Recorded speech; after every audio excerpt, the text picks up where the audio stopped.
მოგიწოდებთ სასწრაფოდ გამოიყენოთ თქვენს ხელთ არსებული ყველა ინსტრუმენტი, რათა დაიცვათ ამერიკის შეერთებული შტატების ყოფილი თანამშრომლები, რომლებიც უსამართლოდ გახდნენ საქართველოს მთავრობის ანტიამერიკული ქმედებების სამიზნეები.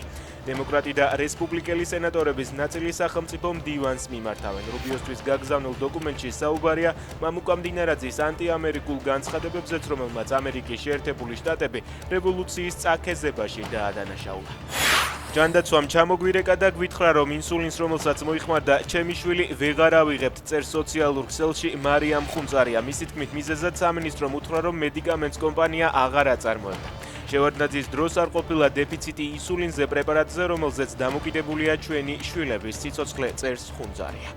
შშმ პირის მიმართ მუქარა ადამიანით ვაჭრობა და გაუპატიურების ბრალდება. რუსთავში დააკავეს 40 წლამდე კაცი, რომელიც ფიზიკური ძალადობის მუქარით შშმ პირს აიძულებდა ქუჩაში მოწყალება ეთხოვა და თანხა მისთვის მიეტანა.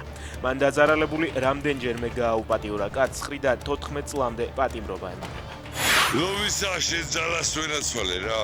შენი ჩამჭედი რუსი ოკუპანტების მიერ თამას გინტურის მკვლელობიდან 2 წელი გავიდა. 2023 წლის 6 ნოემბერს სოფელ კირბალთან ლომისას სალოცავში სანთლის დასანთებად მისული საქართველოს მოქალაქე 58 წლის გინტური საკუთარ მანქანაში ჩაცხრილეს.